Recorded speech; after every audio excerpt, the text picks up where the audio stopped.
Dans sa lettre aux instituteurs et institutrices, Jean Jaurès déclarait « Vous tenez en vos mains l'intelligence et l'âme des enfants. Vous êtes responsables de la patrie. » C'est un lourd fardeau que nous faisons peser sur les épaules de celles et ceux chargés d'éduquer au quotidien les élèves de notre pays. D'autant plus lourd à l'heure où reste présente dans tous les esprits la mort tragique de Dominique Bernard, frappé comme Samuel Paty dans sa chair par la terreur islamiste. Chaque année, s'égrènent les chiffres des milliers de postes non pourvus au concours du professorat, révélateurs d'une crise d'attractivité sans précédent. Crise qui conduit mécaniquement à des classes sans professeurs et au recrutement de contractuels insuffisamment formés pour répondre aux défis qui les attendent. Face à cette spirale vertigineuse, nous ne devons pas nous résoudre à l'impuissance, mais bien partir des constats qui s'offrent à nous pour proposer les bonnes solutions. Ces constats, nous les connaissons. Une perte de 15 à 20% de pouvoir d'achat des enseignants français en 20 ans, un manque de reconnaissance de la part de l'institution et de la société dans son ensemble, et une fatigue et un malaise croissants dans l'exercice de leur mission. Le budget qui nous est proposé ne répond pas à ces problématiques. Sur le plan salarial, si des efforts ont été faits pour les professeurs débutants, la France reste en queue de peloton au sein des pays d'Europe de l'Ouest dans la suite de leur carrière. Ils et elles sont confrontés à un nouveau plafond auquel le gouvernement répond principalement par le pacte enseignant et la logique du « travailler plus pour gagner plus ». La mise en œuvre du pacte renforce la défiance entre les personnels de l'éducation nationale et le ministère, dans un contexte de relations déjà dégradées lors du précédent quinquennat. Elle conduit par ailleurs à des inégalités entre les territoires et les établissements, et ce d'autant plus que de nombreuses annonces éducatives de cette rentrée scolaire reposent uniquement sur le succès du pacte. Il s'agit de la suite logique après la mise en place du dispositif « Notre école, faisons-la ensemble », lui aussi source d'inégalités territoriales, en donnant des moyens aux seuls établissements qui souhaitent soumettre des projets sans s'interroger sur les raisons qui font que d'autres ne peuvent pas en proposer. Vous créez ainsi une rupture d'égalité et vous entretenez des disparités existantes. Pas à pas, vous vous enfoncez toujours plus profondément sur le chemin d'une libéralisation de l'école. De notre côté, nous restons convaincus que nous ne pouvons pas, que nous ne devons pas compter sur la main invisible pour faire fonctionner, améliorer et protéger l'école publique et laïque de la République. En ce qui concerne les conditions d'apprentissage, ce budget acte de nouvelles suppressions de postes qui s'élèvent respectivement à 1 709 dans le premier degré et 481 dans le second.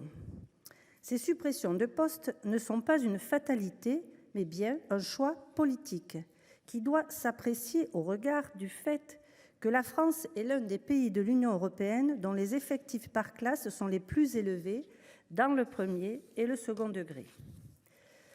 Lors de la dernière rentrée scolaire, plus de 1600 classes ont été fermées.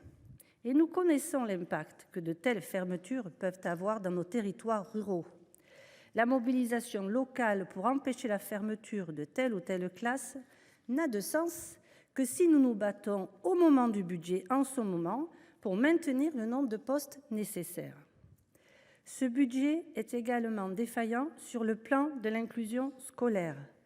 Loin de concrétiser la bascule d'une logique quantitative à une logique qualitative de l'école inclusive, ce dernier semble aller encore plus loin dans la volonté de rationaliser à l'extrême de l'accompagnement humain des élèves en situation de handicap, cristallisé par l'article 53 de ce PLF, qui n'a pas sa place dans un texte de finances, et vous avez vu, Monsieur le Ministre, le nombre d'amendements qu'il y a pour le supprimer.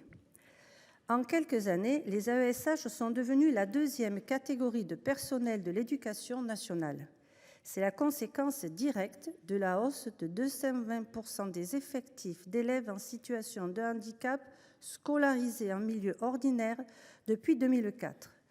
Nous devons poursuivre le recrutement d'AESH et aller plus loin à la fois dans l'amélioration de leurs conditions de travail, mais aussi de leur rémunération. Je conclurai en évoquant l'enseignement agricole, vecteur d'innovation et de richesse pour nos territoires ruraux auxquels nous sommes nombreuses et nombreuses à être attachés sur les bancs de cet hémicycle. Si le budget de l'enseignement agricole est effectivement en hausse, l'absence de création de postes enseignants interroge. Rappelons qu'entre 2017 et 2022, ce sont 316 emplois qui avaient été supprimés au détriment des conditions d'apprentissage.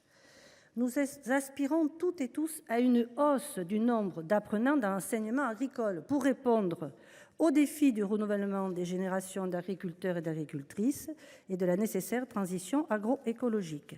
Comment accompagner cette hausse sans effectifs enseignants suffisamment? Là non plus, nous ne pourrons nous satisfaire du pacte comme réponse. Pour toutes ces raisons, nous voterons. Le groupe socialiste, écologiste et républicain se prononcera contre. Dans un contexte de démographie scolaire à la baisse, ce budget, c'est celui des occasions manquées. La baisse démographique, elle aurait pu vous conduire à ne pas détruire des postes d'enseignants pour enfin faire baisser le nombre d'élèves par classe qui demeure le plus élevé en Europe. Ma collègue Marie-Pierre Monnier y a fait référence dans son intervention. Mais la communauté éducative, ce sont les enseignants, mais aussi tous les adultes qui concourent à l'éducation des élèves. Et là aussi, votre budget est celui des occasions manquées. Ces adultes, ce sont les personnels d'encadrement pour les personnels de direction chargés du pilotage administratif et pédagogique des établissements. Ce sont aussi les conseillers principaux d'éducation, les assistants d'éducation, acteurs importants de la vie scolaire. Ces personnels, ce sont aussi ceux du secteur médico-social, les médecins, les infirmiers et infirmières de l'éducation nationale, ceux qui soignent les petits bobos comme les grands mots. Ils sont essentiels. Et pourtant, la réalité est là. On compte un médecin pour 12 000 élèves, un psychologue pour 3 000 élèves, un infirmier pour 1 600 élèves, un CPE pour 500 élèves et un AED pour 100 élèves. Comment imaginer que le travail de suivi des élèves puisse s'effectuer dans des conditions satisfaisantes avec un tel manque de personnel? Nous vous croyons sincère, monsieur le ministre, dans votre engagement à lutter contre le harcèlement scolaire. Mais comment croire que ce n'est pas uniquement un plan de communication quand vous vous opposez à l'Assemblée nationale à la création de postes médico-sociaux? Qui va pouvoir accompagner un enfant victime de harcèlement s'il n'y a ni infirmier, ni médecin, un CPE non remplacé et des AED en nombre insuffisant dans son établissement? Alors, il faut également entendre et accompagner le mal-être exprimé par les personnels de direction et là aussi avancer. Et puis, et je terminerai par là, votre budget il est entaché d'une faute morale.